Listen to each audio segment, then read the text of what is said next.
What's poppin', everybody? Hello and welcome to Popcorn Culture. My name is Ben Carlin and I am your host. Here with me today is my brother Jay, who will be in every episode. Formerly known as Jazzy J. Whoa, formerly. Not formerly. Still. Formally. Formally. Right, formally. Because we're wearing formal. Because we're wearing formal attire for Formal Friday. Formal Friday for Spirit Week. I see that you've gone for a navy and pink ensemble. I got there eventually. Bit of a navy and pink ensemble. You can't quite, hold on. If you don't mind, if you're just listening, you should. Yeah, we are both dressed quite nicer than usual. I would say it's like one step nicer than usual. Like One if, step? If Yeah. we're typically dressed at like a level 9 formality, I Right. feel like we did go up to 10 today. But let's Right. face it, we're formal people. We're formal people. We wear t-shirts, we wear shorts, and today we've moved the dial, the final tick, all the way to tuxedo jacket and 3-piece suit. Because here's the thing, like formality is merely a formality. Wow. Yeah, Whoa. you know what I'm saying? Put You it know on what I'm a. saying? Someone needs to stitch that into a something you put on the wall. A cross stitch. Someone needs to cross stitch that onto onto a pillow. Yeah. Onto a pillow. You need to cross stitch that. Yeah. Formality is just a formality. It's just a formality. So Yeah. like if in your mind a t-shirt is formal, if it's like your formal t-shirt, then it's like, hey, I'm formal. This is my formal t-shirt. Right. And you're like, that's not what that means. And it's be like, excuse me. Yeah, this is the Formality approach. is a state of mind. It's like height. Okay. It's like height. Yeah. Yeah. This is an approach that I've taken to most weddings. Yeah. And it turns out that most people don't agree with my sort of playing loose with the rules version of what counts as formal. Oh yeah, no, they don't like that. No, not so They're much. like, hey Ben, maybe you could have worn a t-shirt that didn't have that sloppy Joe stain on it. You're like, this is my formal stain shirt. Right. Out of all of my stained shirts, I'm wearing the formal This one. is the fancy one. Right. I have a scale of 1 to 10 for all of my garments, which meant that as soon as I got Sloppy Joe on one t-shirt, I had to Sloppy Joe 10 t-shirts so I could have a scale. Yeah. This is the 10. Can't you appreciate that for what it is? Yeah, can you not? I think people. Well, I'm gonna discard the jacket because it's a little hot and because I feel like it gives more texture to my outfit. Oh, I see. 'Cause I've got you can't appreciate the sleeves the way it is right now. You also could barely appreciate your voice because you took your head so far from the microphone. Well, that's true, but people will understand that I was formally removing my jacket. Formally indeed. Yeah. Formally indeed. Now formally place it on the floor. Yeah, exactly where I keep it, on the floor. That's where I keep it. That's where I keep exactly. my jacket. It's like a closet. It's Yeah. all a formality. No, we're taking it too far. Ben, it blows my mind that at one point in my life, my alarm would go off at 7 a.m, and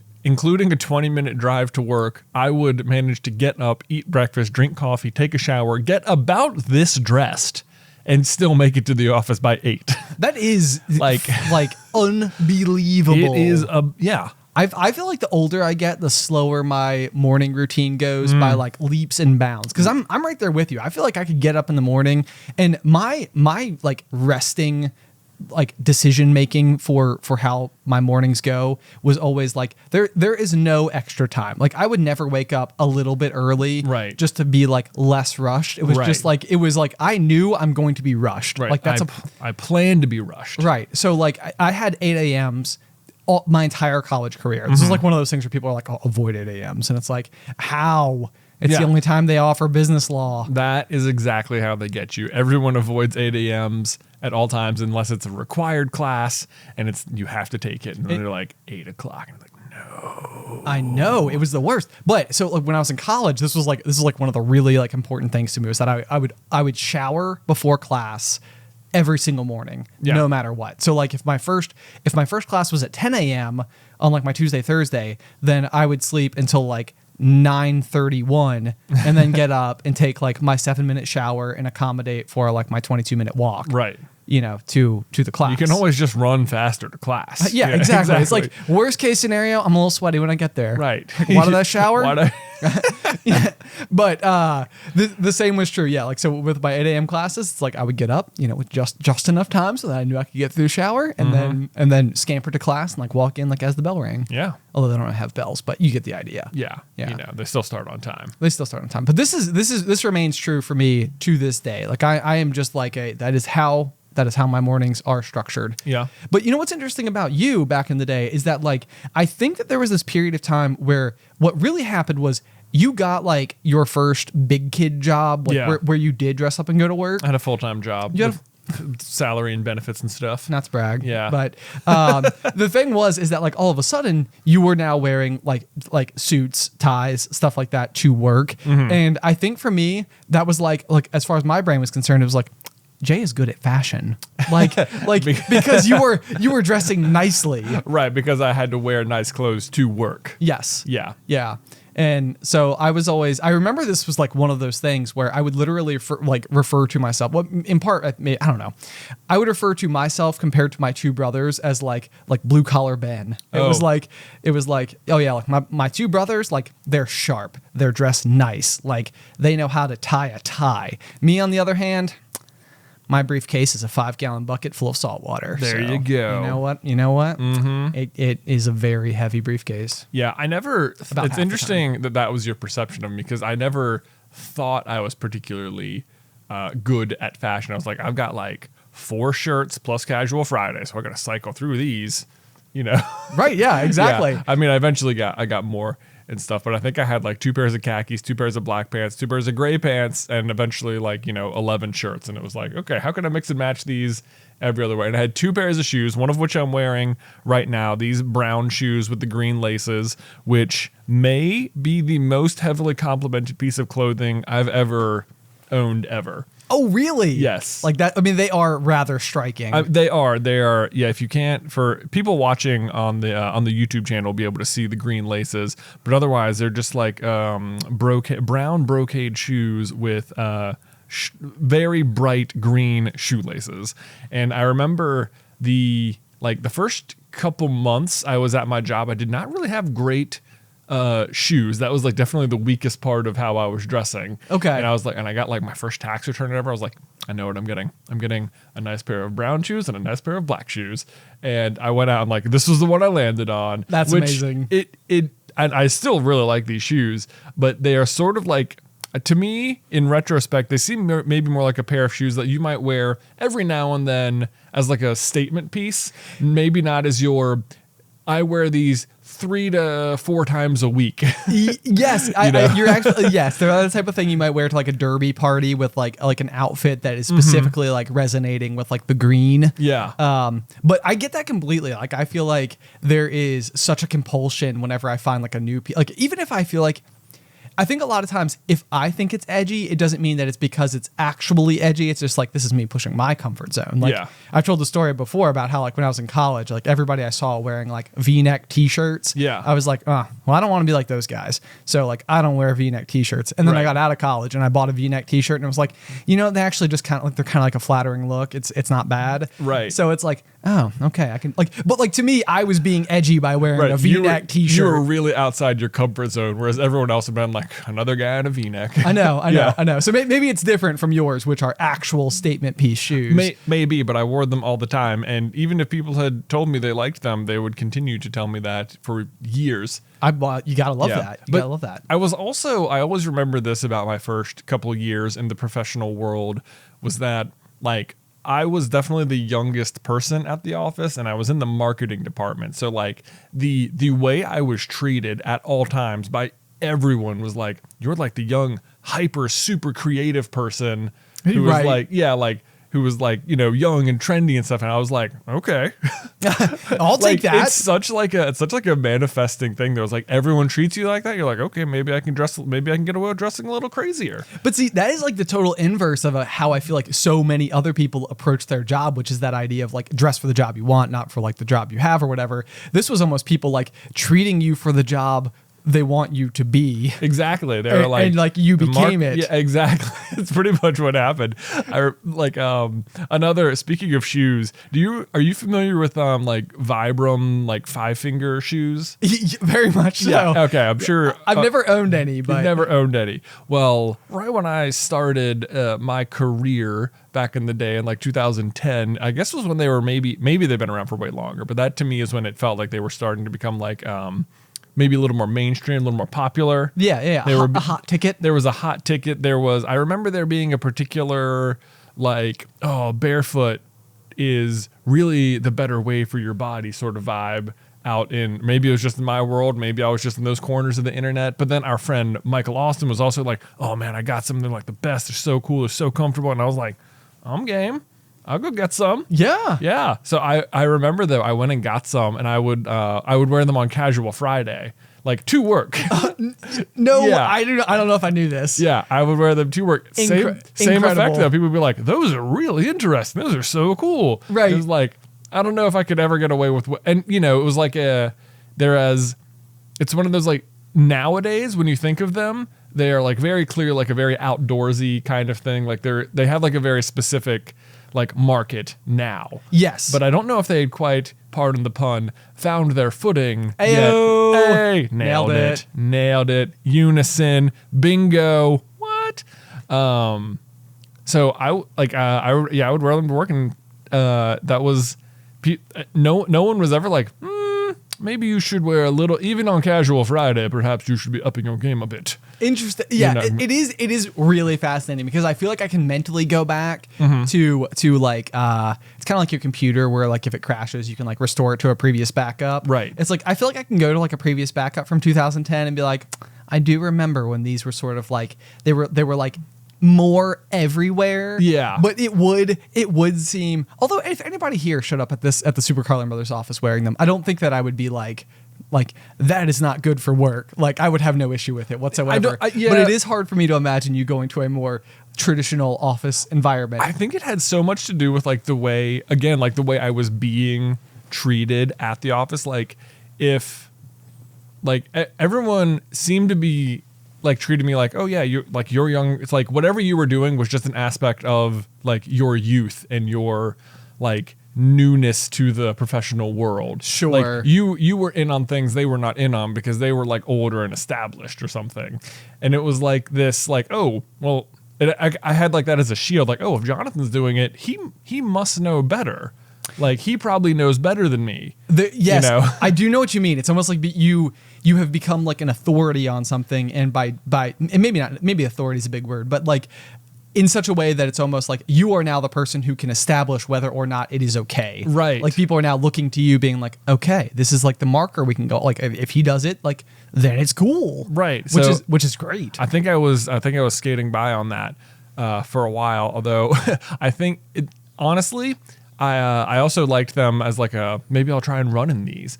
And back, so as I'm sure you guys know, I worked at a concert venue. What? If you've been listening to the show for long enough. So one of the things that you have access to then is a lot of stairs. Okay. Yeah, like a lot of stairs. A lot of stairs. Because of the stadium. Or because of like the Coliseum. It's a feature of the building. It's a feature of the building. It's like it's like the main feature, most would say, is the stairs. Right. It's kind of like when you show up at your house, you guys have like a doormat that says like, there's like a lot of boys in here. Yeah, that is on the doormat. Like the concert venue could have a doormat like the same size that says there's like a lot of stairs in here. Yeah. So I normally during my lunch hour would try and do some sort of workout because another nice benefit of this place was that they had like a full gym from when they used to have a professional minor league hockey team there. Sure. And now there was no professional team. So it was just this unused space and I would just go use it. But for a while I was like running the stairs at lunch. I would like go do like a couple of like laps and I'd go like up one row, over one section, down, over and make like a zigzag around the whole thing. And I think to this day, I have a injury in my left knee from the stair running. And I have no idea. And I never knew if it was because I started running the stairs or if because I was wearing the shoes. Like these wearing the 5-finger shoes. And I was like, either seems really reasonable to me, that like I switched to this very like non-supportive shoe type and then proceeded to do a bunch of like stairs, or just the fact that you just sort of started running stairs out of nowhere several, 5 days a week. I don't know. To me, this sounds almost exactly like something that needed training wheels but didn't require them. Yeah. It's like this. It's like wearing these shoes, you could hurt yourself by not slowly acclimating your body and like your arches and everything to how you were supposed to wear them, like all of your stabilizer muscles and everything. Right. So it's like, it's not hard to put them on and immediately go run, but it's like what you should do is put them on and then have training wheels attached to them and go for like several like longish walks until your body starts like starting to understand this new support system. Yeah. Yeah. So I could see it being slightly jarring. Yeah. So my knee certainly did. And like for a long time, it was the weirdest injury. Like it didn't hurt. I could just like, it'd be like, I could just feel my knee at all times. Interesting. You know what I mean? Yeah. Like it was a weird, very weird thing. And like right now, thankfully it hasn't bothered me. But anytime I've like started getting back into running again, it'll be like, oh yeah, there's that thing. I forgot this happened to me. Was it those stupid shoes? It's the 5 fingers. Like, why did I buy those? You should write. You should write Vibram a letter. And be hello, it's Jonathan again. It's me. It's me. Right. From 2010. I'm sure you got notice when I purchased your shoes. Yeah. It's so funny because it does remind me so much of like there's always that sort of tropey character who like played high school football or baseball or basketball or something. It's my old pitcher's elbow coming out again. It's my old Vibram 5 fingers knee injury. Exactly. Acting up. Every time a storm comes through, I feel it. Exactly. You get it. I get it.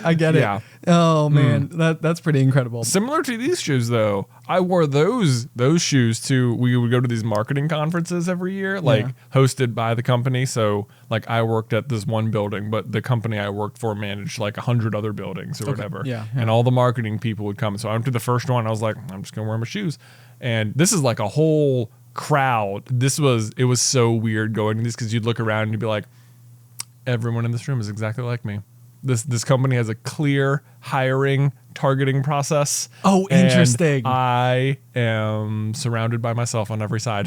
Dude, that is like I've always had this problem with conferences where it's like, especially with the aquarium stuff going back forever, it was always like a slightly unique characteristic about me. I feel like it was something that like people didn't expect. Yeah. And so it was something that like I then cherished. Yeah. Because it's sort of like, most people I'm around don't also know extensive amounts about like Tanganyikan cichlids. Right. Like you can drop knowledge on people and it's like, oh wow, Ben knows everything. Yeah, exactly. So it's like people in my like high school hallways would be like, Ben, beta fish advice, go. And this was like, I got to be cool for a second. Yeah. That was a real thing, actually. Wow. That really did Someone happen. was like, beta fish advice? Yeah. You're like, put them in water. Put them in water. You almost can't kill them. You can't have 2 males in the same container. Right. So there's that. Yeah. So there's that because they'll fight. Right. But I think is that not why many people claim to want them?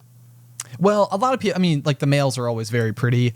And so if you could put like 2 bowls right next to each other, a lot of times they will like show off with each other like through the bowls. Oh, but they will harm each other if you put them in the same bowl. Right. Alternatively, you can literally put a mirror up next to your bowl and then they will like try and intimidate themselves in the mirror, which is a different way to get the same effect. Actually, that brings me very nicely in today's fun fact about coyotes. What? Yeah, I know. And it's because I've been watching this documentary about specifically color in animals, and it's been just so unbelievably fascinating to me.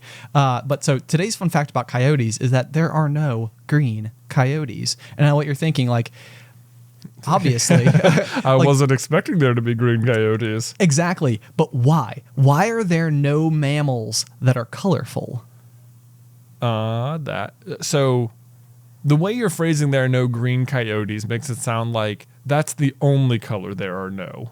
No, it's just green's my favorite color, so I picked green. It could have been purple. Okay, so it's not like... Surprisingly, you think of coyotes as brown, but they actually exist in pink, purple, red, orange, blue, but weirdly, not green. Not green. No. So what I found out about this, though, basically the documentary is talking all about like the different reasons why different creatures throughout history have like emphasized color. So like peacocks, for example, like everybody knows that peacocks have these like great big showy feathers, Right. But they have like prioritized the showy feathers in such a huge way that male peacocks can't actually fly because the feathers themselves weigh the creature down. Yeah. Which means that like from an evolutionary standpoint, they were prioritizing the magnificence of these feathers over a practical trait like flying. Interesting. Is that not fascinating? It is fascinating. So, but the thing is with mammals is that dating back through,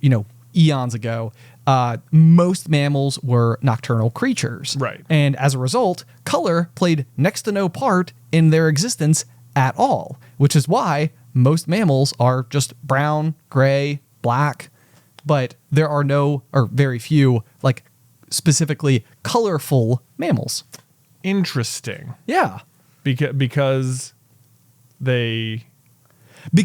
color would not benefit them in any specific way. Okay. So like, if it had been the case that, and it's specifically the case with a type of baboon where it's like Rafiki from The Lion King. So the real like monkeys in the real world have like those blue and red faces with like the super elaborate markings. Right. And that's like a rare instance where like the prime male, like the alpha male of like a given area is able to sort of like charter that area by how much it can showcase its particular colors. I see. So this is like a rare example of a mammal that actually did use colors for some reason. Okay. But similarly, it's the same thing like with flowers. The reason that like flowers are colorful and beautiful is because the more colorful and beautiful that they are, the more that they could attract not us humans, but rather like bees and butterflies and insects for pollination purposes.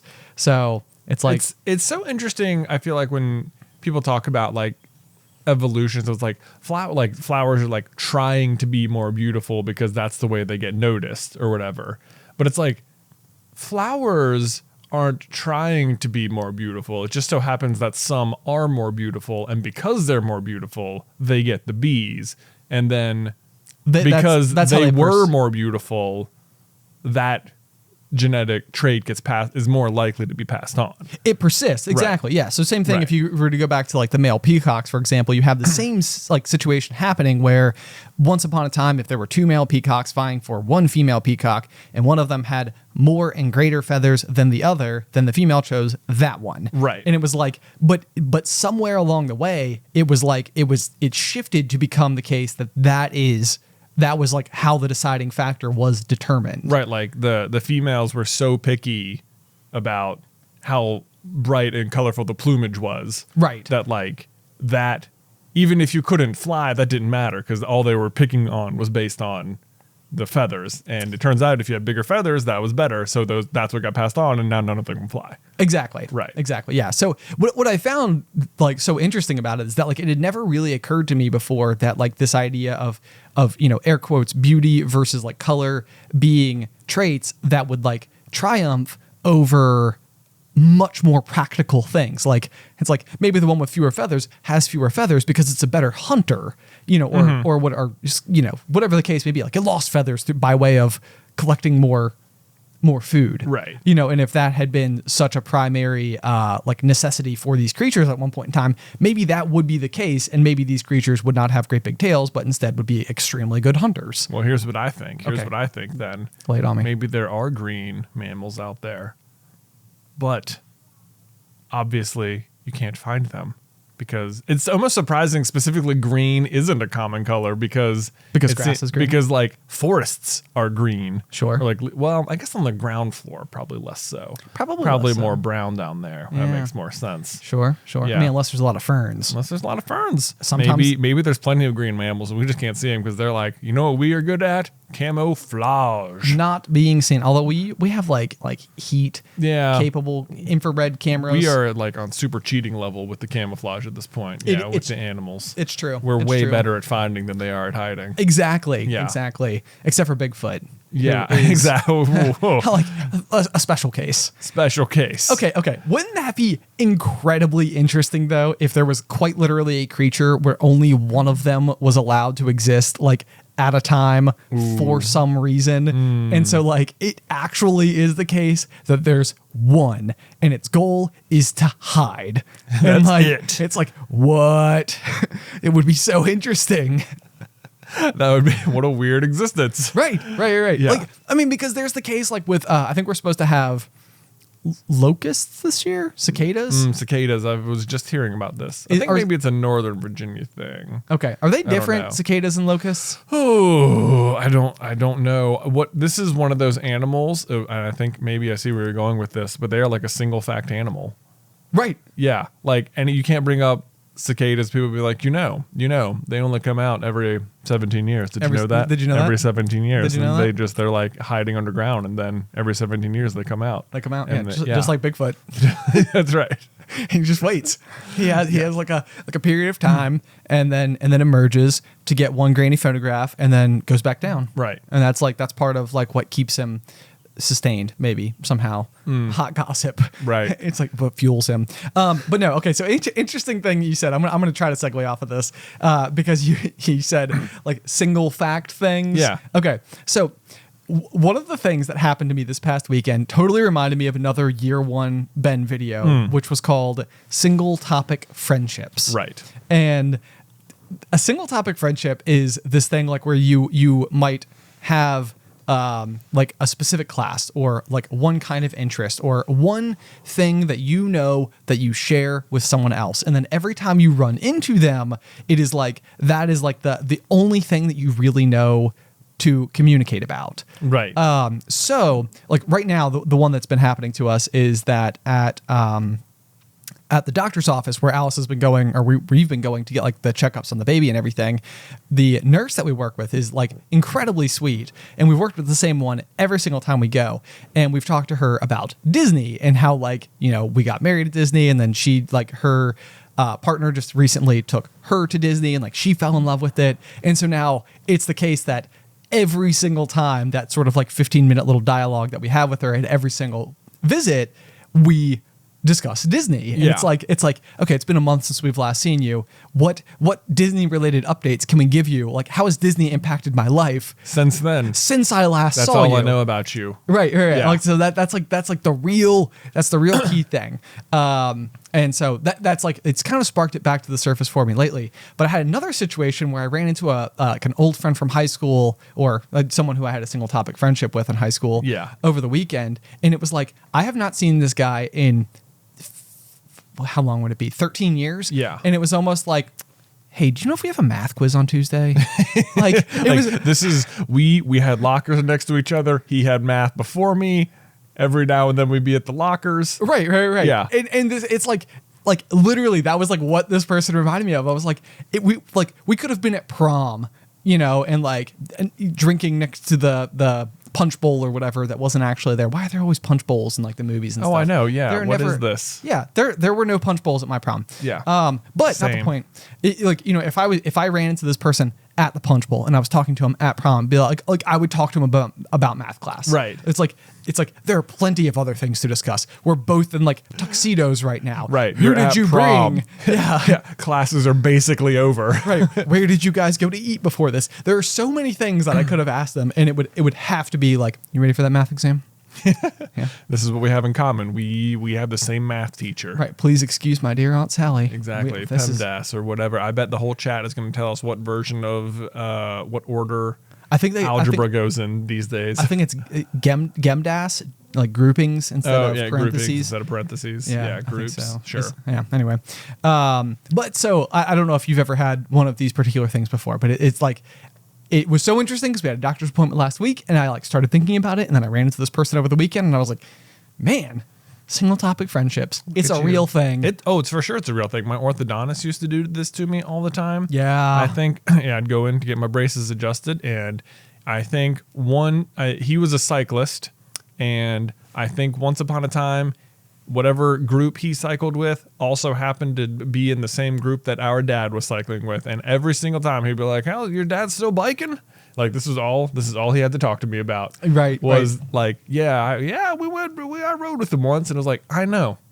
And I know you've had, I don't know how many patients you've had, but you've probably had 500 different people, but to talk to since you last talked to me, and this you don't remember this. It always, yeah, I know. It always makes me wonder if there is the possibility that in your notes, like it's like, okay, like, yeah, so who do I have at like 9 a.m.? Like Jonathan Carlin, okay. Yeah. Oh, like I know his dad. Okay, that's right. Okay. Right, like yeah, we're good. it's almost like here's like my talking point for today, Yeah. and it's like we need like more of those. Like there needs to be like more stuff. Yeah, this is actually they sort of covered this in the latest Pixar movie in Soul a little bit, like when Joe goes to get his hair cut, and 22 is in his body and has like a real conversation with the barber. Yes, And then they're leaving, and like, oh, why did we only ever talk about jazz? Like, you never asked me about anything else.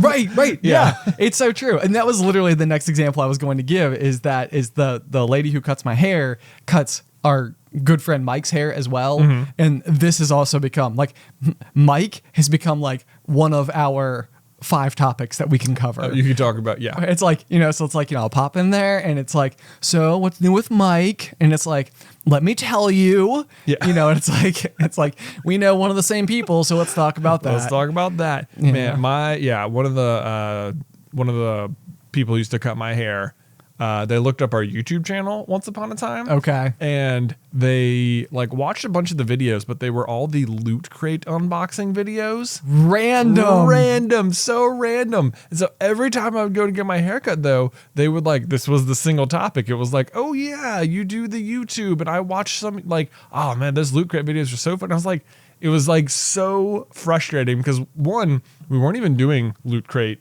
anymore. Yeah. 2, Loot Crate, not that great. Don't like them. Don't endorse them. Not sponsored. Yeah. And 3, it was like, that is just like barely what we actually talk about. I know. Yeah, it's like I wish you'd watch our actual content because this is almost someone to me who I imagine was like doing their due diligence and they were like, okay, like they got like a YouTube channel, like, I'll check it out. And like they must have just got on there and it like for whatever reason, whatever appealed to them, it was like, oh, I'll check the Loot Crate playlist. And like they went into that assuming like, okay, this is good. Like I've done my homework. I know something about these guys now. Yeah. And it's like, no, yeah, that's not really the meat of it, so to speak. yeah, that's not entirely what we do mostly. Right. Yeah. But that's the other thing about these exchanges too, is that so often they are maybe short or surface level enough that like there is that kind of it's the same thing if you keep interacting with somebody you never can remember their name. Oh, and it's like you have interacted with them for too long to not know it. Oh, let me full circle this to you. Do it. Then we'll go to a year 1 J topic, which was like my real life version of Bigfoot. Okay. Look at this. We're connecting all sorts of dots. Wow. And this was the reverse. Not when you couldn't remember someone's name. It was when you only knew someone's name. Okay. Like you and another person have a bunch of mutual friends, but you have never seen the other person. But their name comes up in conversation all the time because you have lots of mutual friends. Right. Right. So there was a person when we were doing the first year. I don't want to give like their real name or anything. Not gonna name drop. I don't want to name drop. That who knows? We'll just say let me get master name or give me a fake name. Simon. Okay, right out of the name of the wind. Nice. So thanks. Simon, for example, I remember just hearing all about in high school, and people were like, "Oh yeah, Simon. Oh yeah, I just talked to Simon about that," and I was like, I knew this person obviously existed, and like everyone I knew Simon. Right. I've never seen them. But basically a celebrity. But everybody talks about Simon all the time. It was like our Venn diagrams must be almost a circle, except that we both happen to exist in the little 1% that don't know each other. That don't know each other. Right. Yeah. People who know Simon, people who know Jay. Yeah. Do Jay and Simon know each other? No. Nope. So Simon was my Bigfoot. It's like, I know you exist, Simon. I'm going to find you one day. And Yes. I remember one day, Beth and I were at some like church dinner or something, and sitting across the table, they were like, "Oh yeah, I know you. You're Jonathan Carlin. I'm Simon." And I was like, "No way." Can I have your I autograph? found Bigfoot. That's My incredible. goodness. That's Yeah. incredible. That man, I wish I knew who Simon was now. Because I'll tell you after. okay, that sounds good. Yeah, That sounds there's good. been a few. There's been a few. Interesting. For sure. Yeah, that's yeah. I had like almost like an upside down experience a little bit where I was Simon, where I had met a friend from a different school through like track or cross country or something. There was like some reason that like I knew this particular guy, and he had like a great big group of friends at his school, and then like he sort of like stepped into my group of friends over like on our side of town. And so it was this thing where like he was hanging out with us all the time, and I was always hearing about all of his friends who like I just never met. And finally, after like all this time had passed, I finally met this like group of dudes, and they were all like, yeah, for whatever reason, they will like never hang out with all of us at the same time. Like from their perspective, they were like, who is this Ben guy? Right. Like, where are you going? Why can't we go too? Right. So like finally I just met all of his friends, and I was like, oh, hey, we're all just buds. We're all just buds. Cool. We're just buds. Hey, how about this? Why didn't we do this before? Weird. But yeah, so I got to be Simon once. Wow. You were Bigfoot. I was. It's you. Gasp. Wow, Ben. Yeah. Hiding right in front of all of us. I know. Well, it's hard in to hide. your shiny sequin jacket, which we somehow have not talked about yet. I know. We have to talk Yeah. about it. We have to talk about it. Okay, so Okay. this jacket. So I'm wearing my sequin jacket. This is almost similar to your shoes, honestly. Yeah. If we're gonna take it full circle again, this was a situation where like I have never had a job that has allowed me to wear like a suit and tie or Right. anything like that. And so I really didn't own any. And so at some point in time, I think we were going to like a function somewhere, and it was like with mom and dad, and I needed one, or maybe it was a wedding or something. And I was like, I remember like putting it on and being like, man, I feel like I like this look. Like this is cool. Yeah. And like a bunch of people like, I mean, it was just like a basic blue suit. Like there was nothing super special about it, but people complimented it. And then I was like, oh, this is interesting. So like I've had this like really weird attachment to like buying fun jackets, Right. To the point where it's like I feel like it's almost kind of like become like a little bit of like a character trait, Right. Like it's sort of like although there's a small amount of pressure, so it's like now because I have collected a fair few jackets that I only have these sparse opportunities to wear, Right.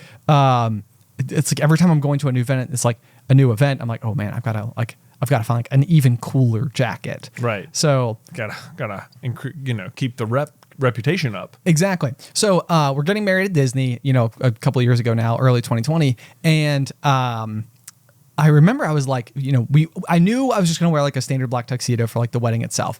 But I really, really, really, for like the after party thing that we had, which was like fireworks at like Epcot, I really wanted to have like a cool jacket to wear because my wife Alice had like a fireworks dress to wear, Okay. and fireworks shoes to wear. So she had like a whole second ensemble, Right. And so like I ordered like my sequin jacket, and I was so excited about it and stuff. She was like, no, we can't have like our professional wedding photos with you in this jacket. I don't see why not. I know. I was like, Al, come on, it's gonna be awesome. Come on, Alice. Yeah.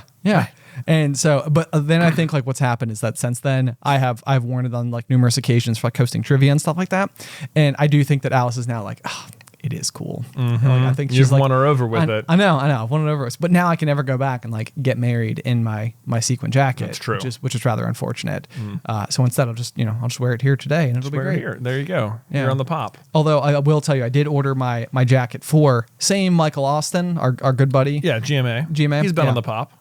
So he's getting married in August, and I am the best man in the wedding. And so, like for the rehearsal dinner in particular, I've been like, okay, gotta find something cool. You gotta find something cool. So like I've been stretching, Right. I'm like, okay, we've done the sequins, I've done velvet, like now I got to figure out like what's even crazier than that. Yeah. And Where are you going, Ben? I feel like I'm on the edge of the map a little bit. It's like Whoa, I have entered a weird section of fashion. Right. Yeah. It's like, okay, I see what has happened. I never would have started here, but I am here now. And it's like, do I try this?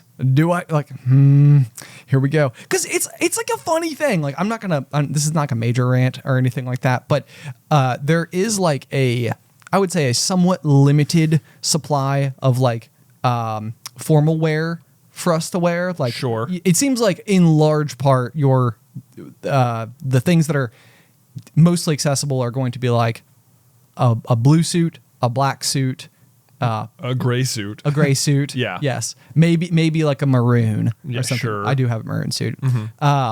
But otherwise, it's like in order to step into like that next tier, it's like you're almost stepping into just pure high fashion. Yeah. It's like you've I'm got not trying to go there. exactly. It's like I can appreciate getting a jacket for like a single occasion, but also not like taking out like a second mortgage in order to purchase said jacket. Don't so need that. yeah. So anyway, I'll be very curious. I did order my Edge of the Map jacket, and we'll see. It's gonna take like a month to get here. Wow. I know. So hopefully it'll be awesome. I'm very curious. I know. Man. I'll feel make like you. Maybe I should get a crazy jacket now. You should. Maybe I will. You totally should. Maybe I will. Although we can't upstage Mike though. That's like the one. Well, I mean, he'll upstage us on the wedding. That's so right. Yeah, there's yeah. that. Wait, Yeah. sorry. This is to wear at the wedding? No. because we'll be wearing the same. Yeah, this is for the bachelor party. Rehearsal dinner. Rehearsal dinner. For the bachelor party, we're going downhill mountain biking. So yeah, I have a feeling extra formal wear. Yeah. I have a feeling That would actually not be that would be pretty funny if we were like if you had like knee pads and stuff and like your full face helmet, but like also we're wearing a suit. also wearing a tuxedo. Yeah. Okay. We can look into it. We can look into it. Seems It's like reasonable. everyone make sure you bring your nice suits to the bachelor party. And they'll be like, "What, are we going out to dinner? Going out to a nice dinner?" And be like, "What? No, it's for ride. What are you talking about?" Or What do you think? we could not tell them and be like, yeah, something like that. And Something then like be like, guys, suit up, we're going. And it's like, really? It's like 9 a.m. Weren't we supposed to go riding? It's like, no, it'll be fine. Trust me. Just come with me, but suit up. Also bring your knee pads. Also bring your bike. It's like, why am I bringing my knee pads if we're in the suit too? And then you just get to the top of the mountain and be like, all right, we're going to ride in our suits. They're going to be like, guys! They will not be pleased. They won't. Well, But we'll think it's hilarious. that's right. so- And we'll get good video. Right. And we'll be like, guys, look, isn't it hilarious that you're in your suit and you're covered in mud? And they'll be like, no, this isn't hilarious. This was a nice suit. Now I'm going to have to get it dry cleaned and maybe that won't even work. And you'll be like, but worth it. But we had fun. But we had fun. Oh, man. They didn't even see it coming. They didn't. Well, Steven might. I think Steven listens to the pop. It's true. Steven I can see having the least problem with this, though. It's true. I could see Yeah. being totally on board. Yeah, totally. So there you go. Jay, you want to know what I want to talk about? What do you want to talk about, Ben? Meditation. Meditation. We talked about it a couple weeks ago. We did. So we have a sponsor of the show, NR Meditation, which has reached out. They're actually a fan of the show, which is really cool. It's given us kind of a cool opportunity to learn a lot about what meditation actually is. That is, yeah, it has. And it's been interesting because to me, it has always sort of just seemed like go sit on a big comfy pillow and like put your hands on your knees and go, Exactly. Yeah. And it's like, I think for me, there was always sort of that big question of what like grand reveal happens when you do this? Like, what is your mind supposed to be doing? And I think basically what's really behind this particular idea with these folks is that they've gone kind of beyond like maybe the religious approach to meditation and approach it more from like a scientific angle. Like, how can you actually reprogram the pathways of your brain so that like you can have a clearer path like to success? oh man, my brain does this all the time. Or like I feel like it tries to do this. Like sometimes my brain will send my hand a signal or something and it'll be like, oh yeah, you need silverware, open the drawer. But it will like forget. It'll have like made its own little path. So it'll like try and shortcut itself. Oh sure, yeah. And it'll be like, and my hand will like, it'll like go and it'll reach and open the drawer and it'll be like, there's no forks in this drawer. And I'll be like, why did I open this drawer? I know there's no forks in this drawer. And I will go back and replay like the data log in my mind and be like, I see what happened. Brain said open drawer because we're near enough the drawer that it assumed hand would know what was going on. Right. Yeah. Yeah. Hand did not. Hand went for the wrong drawer. It was like, you said drawer. I picked drawer. What's the matter, boss? Hand did not understand. But that's exactly the thing. So like throughout life, you've got all of these different experiences, whether they're just traumatic based, like sadness, depression, whatever the case may be, that can actually be like creating a whole bunch of different like blockades in your brain. And what really kind of like mastering and understanding and learning how to implement meditation is really giving you just that clear pathway to success, kind of being able to cut through all of those blockades and, be able to see clearly. Okay, so you could open the drawer. You could open that's exactly it. Exactly. That's right. And this is what NR meditation does. They do, and it's all like online. It's all online, and they have like they have a scientific approach to everything. And if you'd like to check it out, you can do so by going to nrmeditation.com/SCB.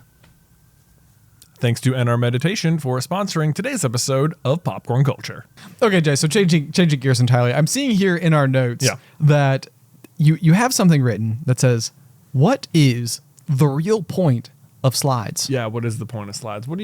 So by slides, I mean like playground slides. Yeah, no, I figured. Not like photo slides or PowerPoint or something. Sure, okay, I followed. Which also, what is the point of those?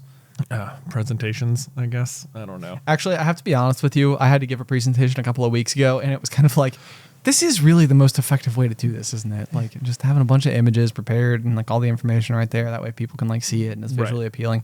I'm kind of like, man.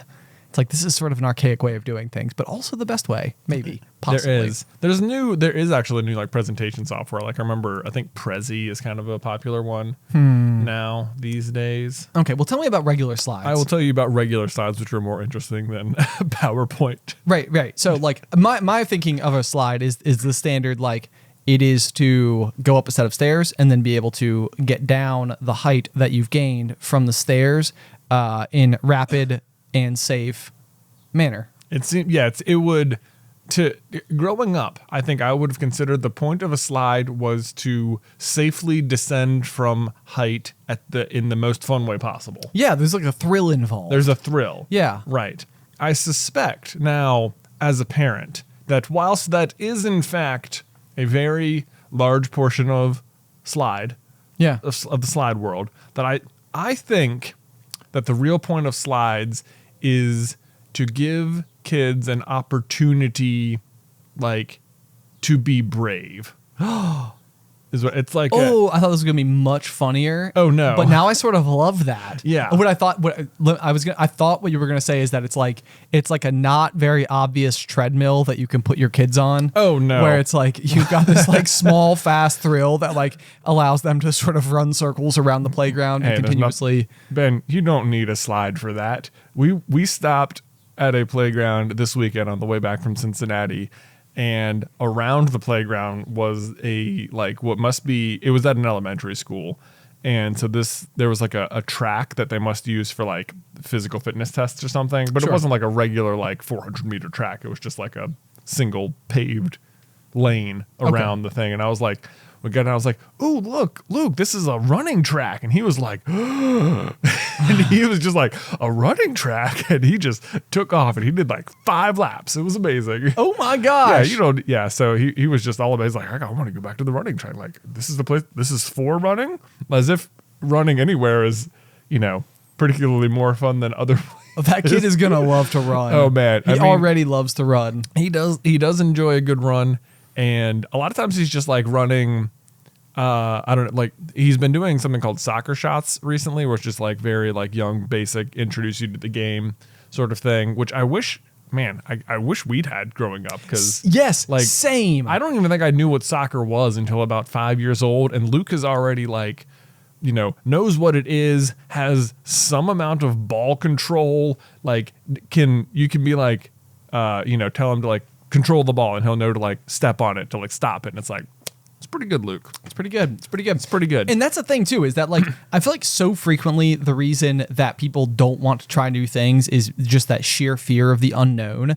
And like, I feel like if mom and dad didn't sign me up for soccer as a kid, then that would have been the type of thing that would like make me resistant to going, because I got to my first soccer practice and like all I could imagine was that everyone else there knew exactly what was going on, and I was the only one who was like, "What is this? What is that passing drill? How do we do that? Are we supposed to run laps?" Like, like I had no expectations for what soccer practice was supposed to be like, and I was terrified. Right. But then eventually, I guess I came to know and understand it a little bit better. But it would have been great if I'd walked in being like, "Okay, I know what I'm doing." Yeah. So anyway, slides. Yeah. I feel like when you're not around them a whole lot as an adult until you have kids, at which point every playground you go to has like 3 or 4. Sure. And it's like It's a staple. the sheer variety / like, steepness, height, curves, straight, bumps, S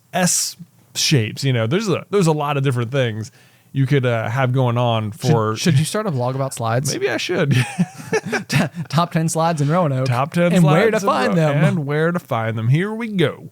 But it's been very interesting because sometimes like Luke will go right to the top of one and just like whoop right down, and other times like even if it's like a smaller slide, it'll suddenly be like, oh, I don't know.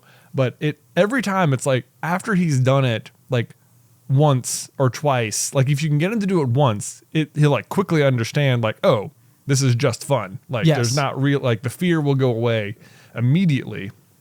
And it's like, it has just seemed to me that this is like almost like why, like this almost has to be the point. Like it is a way to practice like overcoming a fear in a very safe way that ends up being very fun. Yeah. It's like to me, I really like slides because I think they encourage like, I don't know, what am I trying to say? Like, I mean, I think to try and like challenge your fears. Right. Exactly. Yeah. And it actually is really interesting because I remember as a kid, we used to go to a water park in Greensboro, North Carolina called Emerald Point. And they had I think it's like a 4-story slide called Daredevil Drop. And this was it almost like part of like the culture of us as kids and like the other kids that were like in our orbits, like the children of our parents' friends or whatever. And it was almost like, I think the first time I ever went, it was like, oh yeah, the big kids are going to go do Daredevil's Drop now. And it was like, from then on, I was like, whoa. Like that's like, when am I going to be ready for Daredevil's Drop? Right. You know? And then like, I remember being just absolutely petrified to do it for like the longest period of time. Dude, even if you've done it, if you did it last summer and you came back this summer and you were like, no problem, I did this last year, it is not one iota easier to stand at the top of that slide and be like, I got this. I'm probably not going to fall. It's no big deal. Yeah. No, it's so true. But I remember getting up there and like, you know, the big thing is that like, it almost feels like it feels like it's straight up and down, but it's not. Right. And it feels like what's going to happen is you're going to like lean back and then go over the edge. And then I was always afraid that my face was going to come forward. Yes. Somehow you were going to fall forward. Yes. And it's like, that's not at all the likelihood of how. It's not only is it not the likelihood, I'm not sure it's possible. Right. Yeah. I'm sure the water is also like actively somehow adhering you.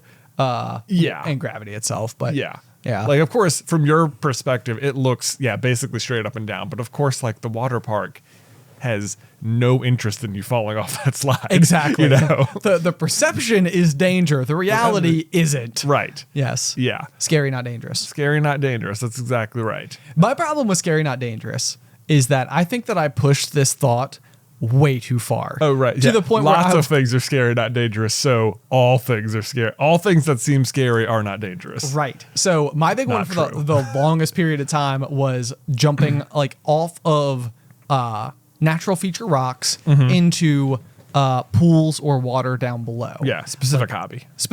Yeah. This is like it would be something where I'd be like, hey, can we go cliff jumping this weekend? Yeah. Like, and I call it cliff jumping. It was usually like 30 feet.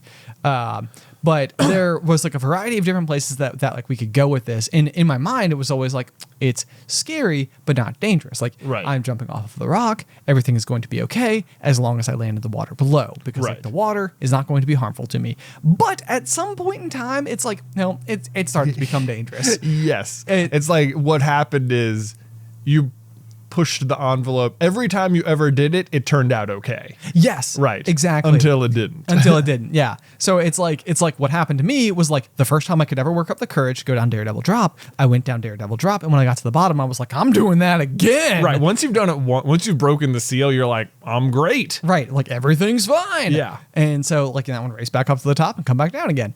And so this happened for the first time when we go to Vermont. There's like this small like little lake cabin that our family has up there, and they're in Vermont, there is like a natural rock feature that you can sort of like climb up the side of and then jump into water below. And I remember doing that for the first time and being like, whoa, okay. Like, this is like I'm going to now seek this out. Right. And I did in a way that like got progressively more dangerous. Right. Like there was, we used to go to cross country camp at in Boone, North Carolina, like which was Appalachian State University. Yeah. And there's this giant waterfall there that we would go and we would run, and then you would come out of the run, and then you would have this like really cool swimming hole with a great big waterfall above it. Yeah. And I think from our coach's perspective, he's like, what a cool thing to like give these kids to do after a nice hot run in the middle of the summer. Exactly. Go to the watering hole. There's a fun waterfall, scenic. All I wanted to do was jump off the waterfall. Yeah, of course. And he would never let us. And I was like, oh, come on, it's gonna be fine. It's fine. So then naturally it was like I graduated and then promptly went back and jumped off of it. Like, I'll show you, coach. Yeah. So I did get a particularly cool photo jumping off of it, which on the one hand, it was like, well, that's neat. But on the other hand, it was like, I do not recommend doing this. Yeah. But it started escalating. So I think I talked about it a couple episodes ago about how like backflips are the coolest thing ever. And do you remember that? Yeah. Okay. Absolutely. I think it was the title of the episode. Oh, was it? It might have been. Okay. It might have gotten changed. I don't know. Hard to say. But so there was nothing more true to me.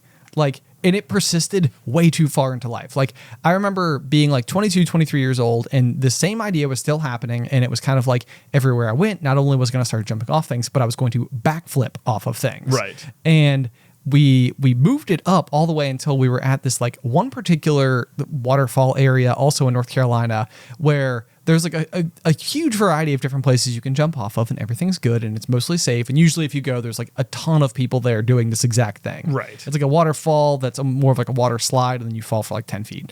No big deal. But way up above that is this like tiny little outcrop up in the trees, which is like 50 feet Right. above like a small canal of water. Right. Yeah. So rather than going down a very wide waterfall that thousands of people have done, and yeah, you go down a 10-foot slide, fall 10 more feet into a giant, super deep, very wide pool. Yeah. Now you're 50 feet in the air, and Through you're like aiming at a much smaller pool of water from much higher. Yes. Yeah. It just crawled through like a forest of poison ivy. Yeah. You know, like all, I mean, but it's for the jump.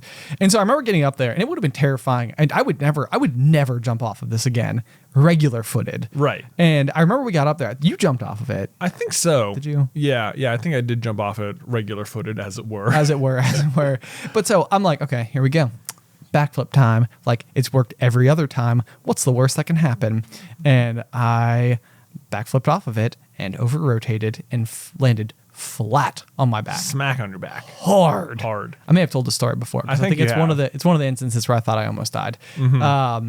But either way, I mean, every once in a while you gotta regale people with the same tale. But basically, I hit the water so hard that every single muscle in my body was like sore for like days.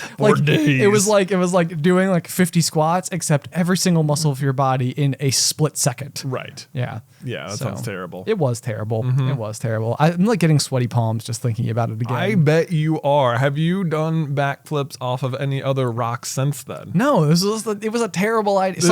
I needed was someone to tell me. Someone was like, Ben, stop. It's like, you've gone too far, man. You've gone too far. You're mad with power. Maybe in a way it was a blessing in disguise, because you ended up walking away, sore, but okay. Yes, I was okay, but you're absolutely right. It was Right. like, it was good that it was kind of like, okay, we didn't push this any farther, because if that had been successful, I don't know what. Right. Like, yeah, you would have felt unstoppable. What is the next rung? Exactly. All right, here we go. 100 feet, boys. Right. Eventually, I would have to have somebody like build a pool at the bottom of Everest. And it's like, we're jumping. I don't think that would work. You need some clearance. You need like a hang glider into parachute zone or something. Nope. Nope. The same thing is true though of skydiving. So this entire period of time in my mind, it was like skydiving. Like that's like the ultimate like next step. And I always wanted to do it, and I've never done it. And it's like one of those things where it was like, there was just an expiration date on this particular desire. Like I really wanted to do it. I thought it was going to be so much fun.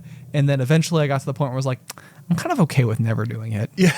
Like, maybe I won't jump out of a plane. yeah. Maybe I will just die and that won't have happened. Oof. Oh, I see what you mean. I think I followed it in a different way. Oh yeah. Yes. Yeah. 'Cause it's like, I got through everything. Yeah. I'm fine. Look at that. Right. Look at that. Look at that. What do you know? We're fine. You made you just mentioned Everest. I think similar feeling. Like as a kid, I think there was no doubt in my mind that like eventually I would probably just do that. Oh, climb Everest? Yeah. Like at some point I'll get to it, you know? And I'm like, now I'm like, I don't like, it might be fun to have visited Everest, to like go to base camp or something. But I am far less inclined to be like, it's far less of like an assumed thing about how my life will go. You know, The thing about me and Everest was the drastic extent to which I think I was underestimating like the challenge of doing it. Like the reason, I mean, for one, it's insanely dangerous, and two, it's insanely hard. Yes. And it's like, I think as a kid, it was almost like, I'll just grit it out. Right. Like people are like, you have to train for like years to do that. I'm like, I'll just keep walking, one foot in front of the other. We'll just get there. How hard could it be? Right. I think to me as a kid, what it always sounded like was the real issue was the cost of just getting there. Like, yeah, getting to Nepal. Like get a plane ticket to Nepal, impossible. Right. Impossible. I don't think that's the hard part. I mean, I don't think, you know, it's not like, it's weirdly, I think climbing Everest is becoming like more and more of like a touristy sort of thing. And it's like become not necessarily safer, but you know, it's not like, you know, 5 people summit Everest a year. It's like, you know, 500 people summit it a year, but it's like big lines. But there's like, yeah, I don't know. Yeah, it's just weird. Yeah, thinking back, like, yeah, as a kid, I can tell you for sure, I thought at some point in my life will include climbing this mountain because I like going on hikes. I like getting to the top of stuff. Right. There's no problem. The difference between hiking and Everest, though, is like exactly right. It's like the difference between, I don't even know, like walking to the bathroom that's 8 steps from me and running a marathon. Yes, but and you know, especially for like proper mountaineering like that, it's not like the training. You know, the training has to start, you know, 5 years before you're even at the mountain. Sure. You know, like you're not just gonna, it's not gonna be the first thing you do. Right. You know, hopefully, hopefully you've done a few other smaller, more attainable mountains before you get there. And, you know, I don't know. We need a good mountain suggestion. We need a good mountain suggestion. What is the 20th highest mountain? Let me tell you where I think we should go on a good hike here, just in the future. Okay, lay it on me. It's called Mount Rogers. It's the highest point in Virginia. Wow. And do you know what's particularly great about this hike? There's wild horses. There's wild horses. And Jay loves horses. They are not just horses though, Ben. They're like mini horses. They're real small. Small horses. But you're just walking along and they're just horses. But they're also like wild horses, They're correct? wild horses, but they are so accustomed to people that you could like feed them a carrot if you wanted. You know what I mean? Whoa. Yeah, exactly. A whole bunch of people in the Outer Banks were just like, do not feed the wild horses. Yeah. I think that's a thing. That's a thing. I believe so. I can tell. Well, I've only hiked Mount Rogers ever once, and there were horses, and it was awesome seeing them. And I did witness people feeding them carrots. So, man, do you think they brought the carrots just for that? I think exactly reason. not just like, a good trail snack. They weren't like, oh my gosh, what are the odds? Thank goodness we brought carrots. I bring just a stack of carrots on every hike. Yeah, that seems right. Seems right. Okay. I think if it was, I don't know for sure, but it seems to me that I think in this case it was like allowed. Like, okay. I don't know. Don't take my word for it. If you go to Mount Rogers, check the regulations. We'll have Ethan the editor fact check us so he can let us know on screen, because we don't want to send people up there with the wrong idea. With the wrong idea. Like, you can look with your eyes, but not with your carrots. Exactly. Oh, but I do want to go. I feel like it would be really fun to bring Luke to do it, to see the horses. I'm sure he would love it. Okay, well, I think as we move towards closing out today's episode of The Pop, how about a quick corny joke before we sign off here today? Absolutely. There were definitely people who had that bingo square that were like, Ben forgot the corny joke. Nope. I didn't. Nope. I had it. Okay. This particular corny joke comes from River Ross. Ooh. And River says, "What do you get when you cross a bush with a superhero?"